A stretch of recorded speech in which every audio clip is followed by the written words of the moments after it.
Olá, se você é mãe ou pai e está suspeitando que seu filho tem autismo ou já recebeu esse diagnóstico, eu tenho uma coisa muito importante para falar para você.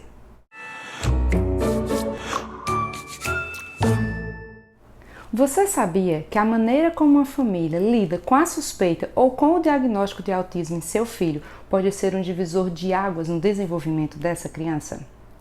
É muito difícil para toda família descobrir que seu filho tem autismo. E eu digo isso com propriedade, porque eu já passei por isso e sei exatamente o que isso representa. E foi muito difícil para mim também.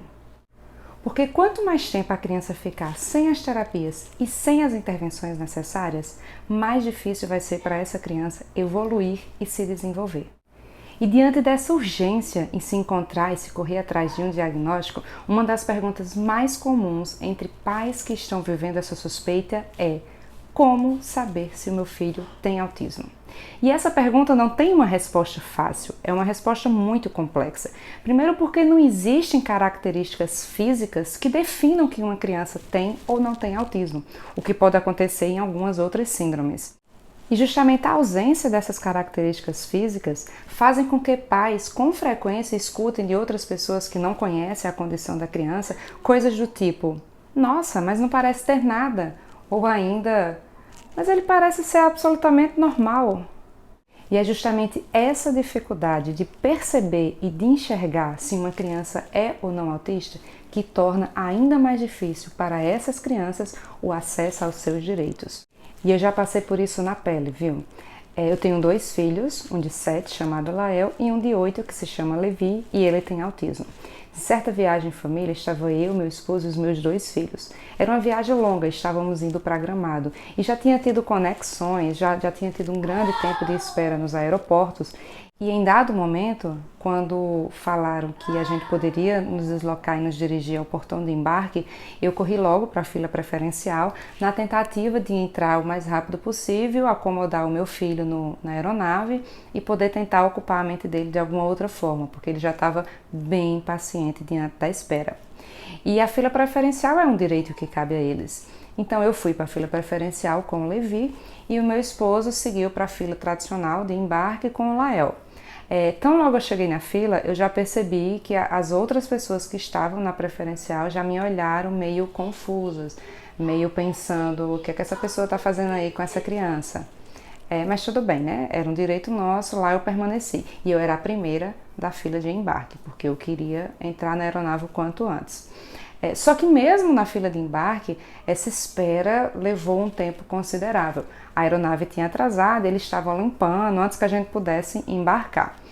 Então, ali, no início daquela fila, o meu filho percebeu, naqueles disciplinadores que ficam limitando a nossa passagem, que aquela fitinha, quando ele puxava, ela voltava. Ele puxava, ela voltava. E aquilo para ele tornou-se muito atrativo. Então, assim, o ócio, a impaciência que ele estava diante da demora e da espera, ele focou naquilo. Então, ele começou a fazer esse movimento repetidas vezes. Eu tentei chamar ele: não, volta para cá, filho, vamos aguardar aqui, na tentativa de que ele parasse, até para evitar quebrar. Só que ele estava tão concentrado naquilo que ele insistia em fazer aquele movimento. Foi aí que um senhor da fila saiu lá de trás e veio até mim e, com um tom inclusive agressivo e em voz alta, falou: você vai deixar com que ele quebre? Sem fazer uma pergunta, simplesmente chegou e falou isso. Eu olhei para ele, me virei, eu não disse uma palavra. Peguei meu filho mais uma vez e disse: filho, venha para cá, vamos aguardar. Esse senhor voltou visivelmente inconformado. Foi então que o meu esposo percebeu, saiu da fila onde ele estava e chegou até esse senhor perguntando: houve algum problema? Aí ele foi relatar: aquela mulher vai deixar o menino quebrar, o patrimônio, deteriorando o patrimônio público, e começou, né, a jogar para fora aquilo que estava angustiando e incomodando ele. Foi então que meu esposo se identificou e disse: olha, eu sou o pai dele, ele é uma criança autista, ele está bastante impaciente, assim como todos nós, pela espera, pela demora, e eu tenho certeza que ela está fazendo o possível para mantê-lo calmo, evitar alguma crise, e está fazendo o que ela pode. Na mesma hora, assim, o senhor mudou de fisionomia, parou, pediu desculpas, disse que não tinha percebido, não sabia que ele era uma criança autista, mas compreendia realmente, estava todo mundo muito impaciente e voltou a pedir desculpas, enfim. Então assim, você percebe como a ausência de características físicas dificultam às vezes para que essas crianças sejam melhor compreendidas, né, melhores compreendidas ou até usufruam de seus direitos. Então, justamente por não existir características físicas que definam o transtorno, essa definição ela passa a decorrer de um conjunto de características comportamentais, né? De sutis variações de comportamento, seja por atraso, seja por um comportamento inadequado, e são esses sinais que somados vão definir se aquela criança está ou não dentro do espectro. Agora sim, essa relação de sinais ela é muito extensa, ela é muito ampla e vale destacar que nem todas as crianças vão apresentar as mesmas características. Algumas podem apresentar certos sinais, outras podem apresentar outros sinais, e o fato do seu filho de repente apresentar um ou outro sinal não quer dizer que ele possua o autismo, que ele esteja dentro do espectro. Mas o conjunto desses sinais associado a um atraso de desenvolvimento, associado a mais questões comportamentais, cognitivas, então assim, todo esse conjunto e essa análise vão sim auxiliar no diagnóstico precoce. Nesse contexto que está a dificuldade do agir precocemente, porque você precisa estar muito atento para perceber isso bem no início. Às vezes de maneira mais sutil, mais delicada, mas você tem que ter essa sensibilidade de conseguir enxergar para tentar agir o quanto antes. Porque cada dia que passa, sem que essa criança, sem que o seu filho ou filha tenha uma intervenção precoce, é um dia a menos de uma terapia, é um dia a menos de uma intervenção assertiva, é um dia a menos que ela deixa de aprender algo e dá mais um passinho em busca do desenvolvimento dela. E às vezes os sinais são de fato tão sutis que muitos pais podem passar desapercebido ou não quererem enxergar que existe algo ali que precise de um certo cuidado, de um olhar mais atento. Eu tenho amigos, por exemplo, que possuem filho de idade semelhante ao meu, e quando eles tinham cerca de 3 a 4 anos, o meu já estava em tratamento, o meu já estava em intervenção, e eu percebia que a filha, na verdade é uma menina, que a filha deles possuía certos traços que me alertavam, me deixavam um pouco mais atenta, e em certa oportunidade eu tentei conversar com a mãe dessa criança, perguntando se não já tinha percebido algumas características que divergiam um pouco de outras crianças de mesma idade e se ela já tinha pensado em procurar alguma ajuda. Só que, assim, era um casal, eram pais que não estavam muito abertos a esse tipo de diálogo. Então, por mais que eu tenha tentado de maneira mais delicada tocar e abordar esse assunto, essa questão, eles estavam mais fechados. Então, assim, eles meio que ignoraram o nosso alerta. Foi mais no intuito, assim, de alertar mesmo, de não custa nada, procura um profissional. Mas eles estavam mais fechados a isso, eles não aceitaram muito bem esse tipo de abordagem, essa conversa, e eles simplesmente responderam dizendo que na família quase todas as crianças tinham sido assim, inclusive tinham crianças que só tinham aprendido a falar após os 7 anos. Então assim, eu optei em não tocar mais no assunto, porque os pais precisam ter essa mente mais aberta para aceitar esse tipo de abordagem, e eles não estavam naquele momento. E hoje, passado aí vários anos, hoje eles receberam e confirmaram o diagnóstico de autismo na filha deles, e essa criança hoje com seus 8 anos de idade está iniciando agora uma intervenção. Ela vai ter ganhos? Sim, vai. Com as terapias apropriadas, os profissionais corretos, ela vai sim ter ganhos. Mas quanto tempo ela não perdeu? Podendo já tendo intervenção, já estando fazendo todo um tratamento, todas essas terapias, né? Então assim, como essa criança poderia estar hoje se tivesse iniciado toda essa intervenção há 4 anos atrás? Assim, o tempo perdido é um tempo que não volta. Então assim, Você, pai, mãe, você não pode perder tempo, você tem que correr contra o tempo. É fundamental. Estudos e dados apontam que quanto antes essa intervenção começar, melhor para a criança, melhor para o desenvolvimento, até por questões biológicas, a própria ciência explica isso, a capacidade de absorção, de adaptação e de mudança do cérebro de uma criança de 2, 3, 4 anos é totalmente diferente de uma criança depois dos seus 7, 8, 9 anos. A plasticidade neuronal, ela é responsável por isso, né? Assim, é um tema de muito estudo, de muito resultado comprovado, então assim, quanto antes agir, melhor. E o mais importante é que se o seu filho ou filha for autista, ele vai ser autista para o resto da vida. Então assim, não é inteligente, não é seguro, não é indicado você adiar, porque ele vai ser autista sempre. Então, se você já percebe isso de cedo, intervenha o quanto antes. Não deixe para intervir lá na frente. Você precisa ganhar tempo, você precisa fechar, cercar essa criança de todas as oportunidades possíveis para que ela tenha a oportunidade de desenvolver o quanto antes, de tentar se equiparar ou chegar bem próximo disso, de crianças neurotípicas de mesma idade. Então, assim, é fundamental para essa criança essa intervenção urgente e precoce. E mesmo que de repente você só esteja percebendo essas características do seu filho agora, com idade já um pouco mais avançada, não ache que isso não vai ajudar, não ache que é tarde demais, não ache que passou do tempo, não. Toda intervenção ela é válida, independente da idade. A criança mais nova, ela tem sim uma capacidade maior, mas não quer dizer que a criança que já está numa idade um pouco mais avançada ou que de repente já é adolescente, não quer dizer que ele não vá ter ganhos, pelo contrário. Ele vai ter muitos mais ganhos do que se não existisse, se não for iniciada nenhum tipo de intervenção. É até curioso, porque eu me lembrei agora do caso de um colega de trabalho que ele tem um filho já adolescente e ele só percebeu agora que o filho tinha certas características e que talvez precisasse de uma ajuda, de um acompanhamento. E ele se surpreendeu quando procurou uma ajuda médica profissional e o filho foi diagnosticado como sendo autista.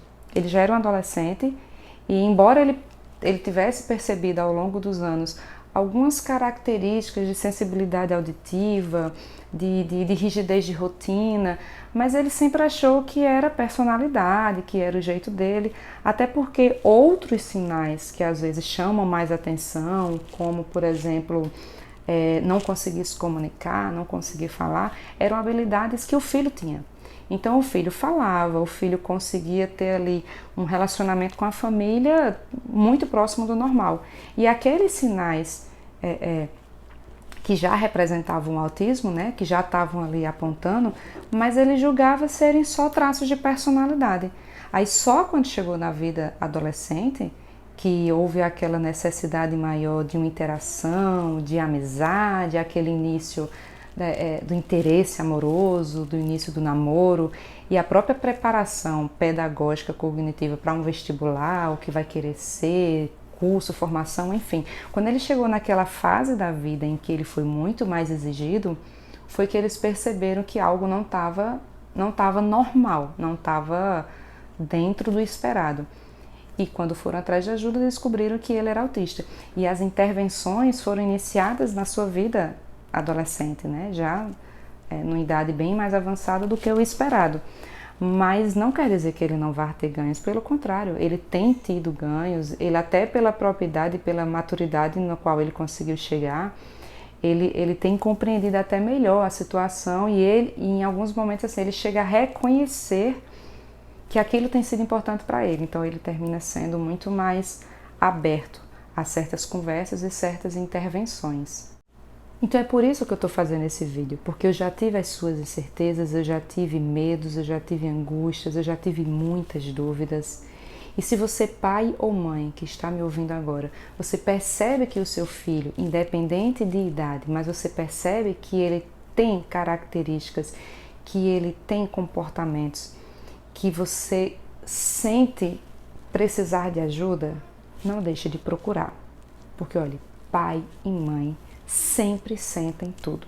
A verdade é que pai e mãe sempre vão ter aquela coisa dizendo, eu acho que não tá legal. Então assim, ceda e não resista a esse sentimento interior de pai e mãe, esse sentimento nato que você tem. Então busque ajuda o quanto antes, até porque só um profissional conhecedor e qualificado sobre o assunto é que vai poder te auxiliar para que essas intervenções e essas terapias sejam iniciadas o quanto antes. E esses sinais, eles variam muito, certo? Desde em quantidade como em intensidade. Cada criança é única, cada autista é único. Nenhuma criança autista vai ter o mesmo comportamento, a mesma característica ou dificuldade de outra criança autista. São universos distintos. A gente costuma dizer que cada autista é único em seu autismo. Mas assim, existem sinais que são corriqueiramente mais comuns e características que são talvez mais fáceis de serem percebidas. Normalmente, algumas delas já podem ser percebidas nos primeiros meses de vida. Em sua grande maioria, esses sinais eles só apontam e só tornam-se visíveis entre 1 e 2 anos. E em outros tantos casos, os pais só vão conseguir perceber essas características entre os 3, 4 ou 5 anos de idade. No meu caso, por exemplo, o meu filho Levi, que hoje tem 8 anos, ele teve o primeiro ano de vida, na minha percepção de mãe, absolutamente típico. Ele sentou na idade correta, ele engatinhou na idade prevista, ele começou a se segurar, se apoiar e dar os primeiros passos também dentro da idade de regra tida como normal. Com 1 ano e 2 meses ele já estava andando e assim, próximo de 1 ano ele já tinha começado a balbuciar, ou pelo menos a tentar balbuciar algumas palavras, como o mamã, o papá, o bobó, se referindo à avó.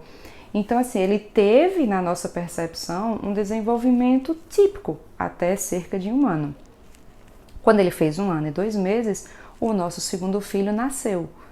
Então, ele era ainda muito novo quando o irmão caçula nasceu.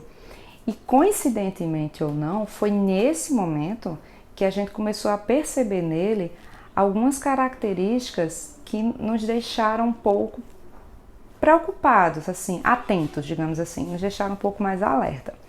O meu esposo é aquele tipo de pai que se ele sente alguma coisa ou se ele acha alguma coisa, ele vai logo no Dr. Google. Ele vai lá, pesquisa, lê sintomas, características, o que é. Então, nesse período, quando a gente começou a perceber que ele estava um pouco mais retraído, ele estava mais isoladinho no cercadinho, a gente botava ele para brincar no cercadinho, ele já interagia menos, ele ficava mais tempo lá sentado, intertido, olhando meio que para o nada. A gente chamava, ele já não olhava tanto para a gente, porque antes a gente chamava, ele virava para a direção do som. E depois a gente passava a chamar e ele já não tinha mais essa resposta.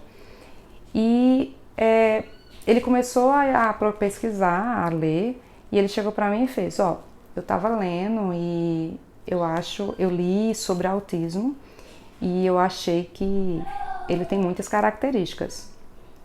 Eu lembro que eu cheguei para ele e disse, não vem não, tudo seu é negócio de ler, de pesquisar no Google e já começar a sentir, ou já achar que está acontecendo com a gente, então eu não quero saber disso não.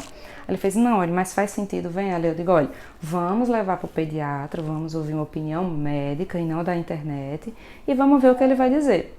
Então assim, a princípio eu não quis nem ouvir muito, eu digo, não, vamos procurar um médico e pronto. E reforçando ou não esse meu comportamento, quando a gente chegou no pediatra, que fez todo o relato, ele cogitou inicialmente a possibilidade de ser ciúme, porque ele ainda era um bebê e muito novinho, com 1 ano e 2 meses, tinha perdido o colo, o afago materno para o seu irmão. E para mim aquilo fez total sentido. O meu marido escutou, mas eu acho que talvez no íntimo dele ele não tivesse muito convencido. Ele não tivesse se convencido daquilo. Mas para mim fez sentido. Eu digo, e aí, doutor, então o que é que a gente faz? E ele sugeriu na época, então, que a gente colocasse ele numa escolinha, numa creche, durante um turno, para que ele pudesse ter contato com outras crianças. Porque talvez ele convivendo com outras crianças, a presença de outra criança dentro da casa dele passasse a ser algo normal. Porque antes ele era uma criança única dentro de uma casa, que tinha os pais totalmente para ele, e de repente chegou uma outra criança que tomou isso dele. Então ele convivendo com outras crianças, poderia ser que ele aceitasse mais fácil essa presença de outro bebê dentro de casa. Então na mesma semana eu fui atrás de uma creche e coloquei ele durante um turno. Só que menos de um mês de que ele tinha iniciado nessa escolinha, nessa creche, o resultado não foi bem esse. A gente percebeu que aquilo que era mais sutil ficou mais intenso, mais forte, mais presente. Ele estava aparentemente mais retraído, mais fechado. Ele já tinha deixado de balbuciar aquelas primeiras palavras que ele tentava. Ele já não respondia a alguns estímulos mais básicos do tipo, dá o tchau, vamos bater palma. A gente tentava brincar, cantar na frente dele, ele já ficava só mais observando e já não respondia. Então a situação piorou, digamos assim. E ele voltou a insistir, tem muito a ver com autismo, vamos ver isso. Eu digo, vamos voltar para o médico, vamos dizer como foi, vamos ouvir a opinião médica. Tudo meu era muito isso, vamos ouvir a opinião médica. Então a gente voltou para o pediatra, relatou tudo o que tinha acontecido e ele disse, não foi legal. Se ele sentiu que perdeu, isso na concepção do médico, né, deixar bem claro. Se ele tinha sentido que tinha perdido espaço dentro de casa, ele saindo de casa e indo para uma creche, ele passou a ter a sensação agora de que ele foi rejeitado. Além de perder o espaço dentro de casa, ele foi rejeitado e colocaram ele em outro canto, em outro local. Aí ele fez, eu aconselho você a procurar um psiquiatra infantil, um psicólogo infantil, perdão, porque eu acredito que ele possa estar entrando dentro de um quadro que a gente chama de depressão infantil. E eu lembro que quando eu vi isso, eu fiquei um pouco assustada, eu digo, tudo bem. E eu fui atrás de uma psicóloga infantil para relatar até então o que a gente tinha percebido e tentar ver qual seria a melhor medida, o melhor procedimento a tomar. E meu esposo continuava, sempre que tinha oportunidade, falando do autismo. Só que a tentativa com a psicóloga não foi satisfatória. Ela argumentou de que ele era muito novo, não ia conseguir interagir o suficiente, ele nem falava, ele era ainda muito bebê, ele não desenhava, ele não se expressava de várias formas, então ela não ia conseguir extrair dele, arrancar dele informações suficientes para tentar entender o que ele estava passando. Então a gente decidiu não seguir adiante com a psicóloga e eu comecei a buscar ajuda com conhecidos, com amigos, enfim. Até que uma conhecida minha falou, Fernanda, eu tive um filho prematuro, ele ficou com certo atraso de desenvolvimento e me indicaram ele ser avaliado e acompanhado por uma TO, que é um terapeuta ocupacional, e está dando muito certo. Ela tem estimulado ele de forma muito positiva, ele tem evoluído muito bem. E ela me aconselhou a procurar e me deu inclusive o contato dessa terapeuta ocupacional do filho dela na época. E eu fui. Aí eu disse pro meu marido, agora a gente vai fazer isso. E ele, não sei o que, o autismo, ele sempre voltava com esse assunto. E eu digo, peraí, vamos ouvir, não estou descartando, mas não quero me precipitar, não quero colocar coisa na minha cabeça sem que eu tenha certeza que é. Mas ele sempre insistia, mas eu continuava buscando ajuda, mas de ouvidos tapados para essa palavra autismo. Então eu levei ele numa terapeuta ocupacional e dessa vez a minha postura já foi um pouco diferente. Eu cheguei, fiz todo o relato da experiência até então e finalizei dizendo, meu esposo tem lido bastante e ele acha que talvez seja possível que ele seja autista. E ela olhou para mim e fez, eu nem vou descartar, nem vou acatar. Eu vou avaliar e vou lhe dizer o que eu vou perceber, o que eu enxergar nele. Eu digo, tudo bem. Então ele passou aí para ela 2 vezes na semana e naquele mesmo mês ela chegou e fez, eu quero marcar com você uma devolutiva para dar um feedback do que eu tenho percebido. E eu lembro que quando foi no dia do feedback, o meu esposo ele estava viajando e eu estava sozinha nesse dia. E eu cheguei lá e ela fez, olha, eu acho que o seu esposo pode ter razão. E eu me lembro que ouvir aquilo foi algo que me assustou. Eu fiz, mas por quê? Ela fez, olha, não é só estar fechado, não é só estar um pouco mais recluso. Eu pude avaliar e perceber nele sinais que talvez vocês não tenham percebido. Ela começou a apontar vários outros sinais, seja de sensibilidade sensorial a certos objetos, a certas texturas, questão de quebra de rotina, que ela sempre tentava fazer com ele rituais enquanto ela avaliava, mas sempre que ela tentava mudar alguma coisa, ele já tinha um pouco mais de rigidez nesse sentido. Ela começou a estimular através de comandos simples e ele não conseguia compreender muito bem o que ela dizia. Ela dizia que eram inclusive comandos muito básicos daquela idade, entendeu? Seja do imitar, do fazer igual. Então ela, depois de quase um mês avaliando ele, ela fez: eu acho que o seu esposo pode ter razão. E eu lhe aconselho procurar um médico qualificado para que ele possa lhe auxiliar e dar um laudo, porque não é competência minha esse tipo de diagnóstico. E ela me mandou então, me sugeriu que a gente procurasse um neuropediatra ou um psiquiatra. E eu saí dali, tipo, cheia de angústias, cheia de dúvidas, cheia de incerteza, cheia de medo. E depois, olhando para trás, a gente começou a tentar ver quais outros sinais ele poderia ter tido que a gente não tivesse enxergado. E as coisinhas assim meio que foram se encaixando.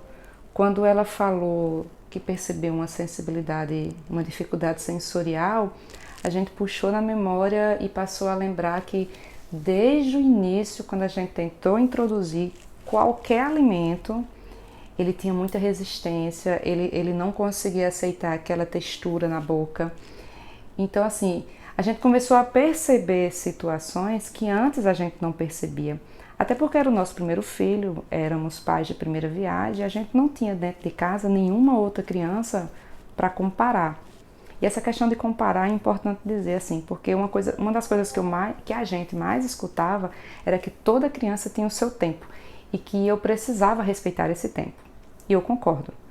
Mas eu concordo também que, independente da criança ter o seu tempo, mas a gente precisa, de alguma forma, ter como referência, não comparar em ter que fazer igual, mas a gente precisa, de alguma forma, ter como referência as outras crianças. Porque elas podem, sim, divergir em desenvolvimento de uma para outra, mas existe um padrão, existe meio que um consenso do que crianças em determinada idade precisam e são capazes de fazer. Então, assim, é importante você estar de mente aberta para isso, de que cada criança tem o seu tempo, mas que quando você perceber que a sua criança, que o seu filho ou sua filha começou a divergir, a distanciar muito das outras crianças, da maioria das outras crianças de uma mesma faixa etária, é momento de você olhar com mais cuidado e, de fato, procurar ajuda. Então, essa foi a minha experiência. Levi sempre foi uma criança que ele não teve tantos sinais fáceis de serem percebidos. Ele não foi uma criança que andou de ponta de pé, ele não foi uma criança que teve aquele atraso motor de não conseguir sentar ou engatinhar, ele não foi uma criança que recusava colo, não. Mas a gente conseguiu ali perceber que ele tinha meio que entrado naquele mundinho dele, se fechado, e ele tinha em vários momentos meio que desconectado do seio, do conceito da família como um todo, né? Daquela interação familiar. Então, assim, como eu já tinha dito, são vários os sinais. Mas, assim, se fosse para eu citar para você aqui, para você pai, você mãe, os principais, digamos assim, ou os mais comuns, eu lhe diria o seguinte: fique atenta se a sua criança ouve, você sabe que ela ouve, mas age como se não escutasse você, não respondendo ao nome ou quando você chama ela. Fique atento. Fique atento se seu filho ou filha não aponta na intenção de compartilhar algo com você. É muito comum a gente estar ali com a criança e dizer: olha a estrelinha, e fica atento se ela não faz, se ela não compartilha desse momento apontando para a estrelinha, ou olha o cachorrinho apontando para o cachorrinho. Então fique atento.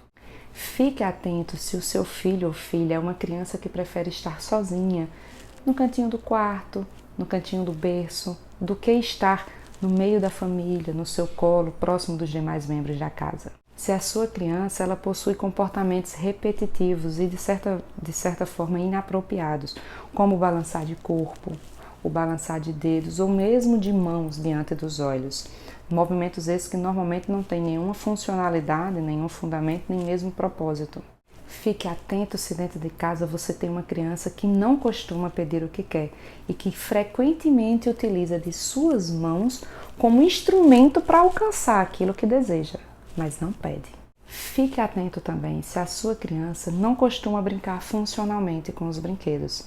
Se for menino e ao invés de pegar um carrinho para imaginar que ele está andando, simplesmente vira o carrinho e passa horas e horas girando aquela rodinha.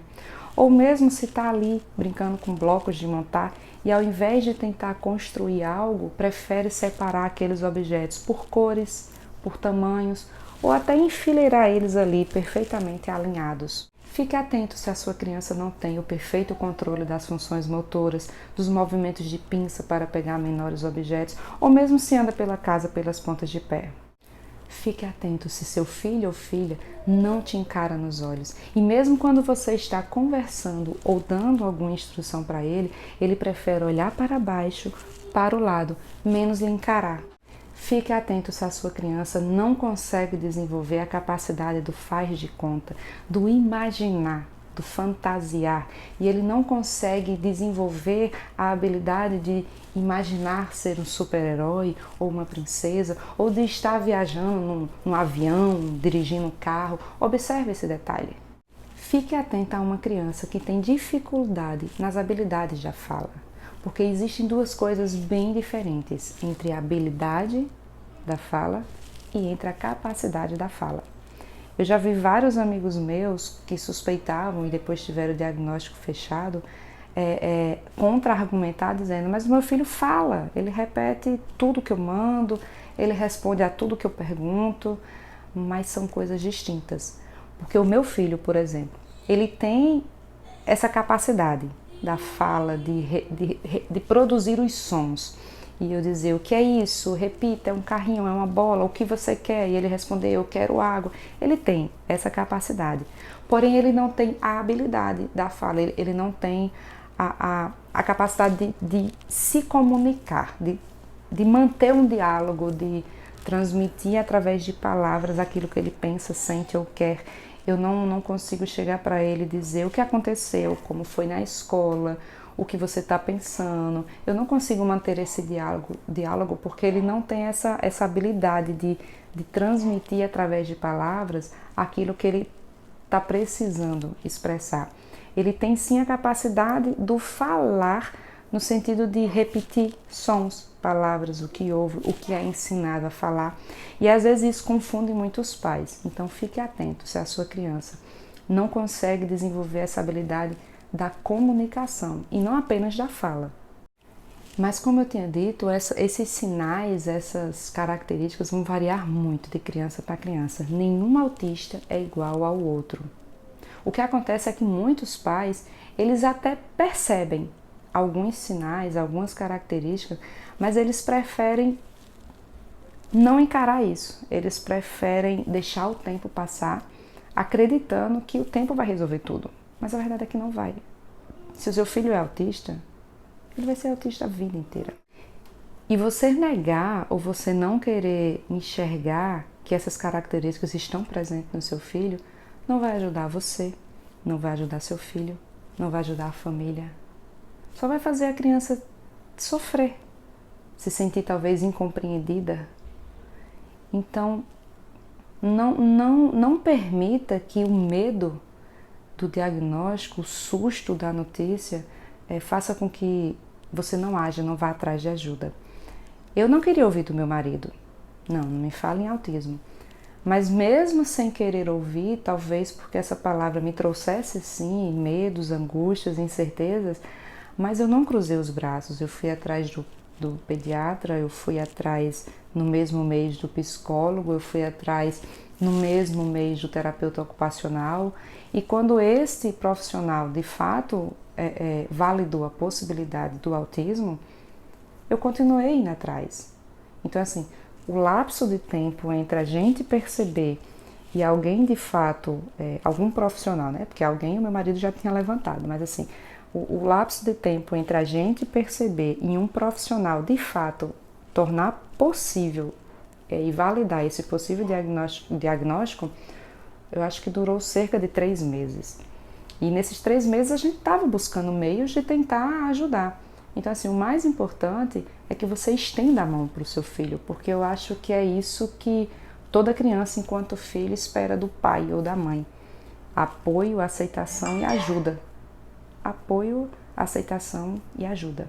Crianças que iniciam suas intervenções de forma precoce, elas têm muito mais chances de desenvolver habilidades que são fundamentais para o desenvolvimento dela.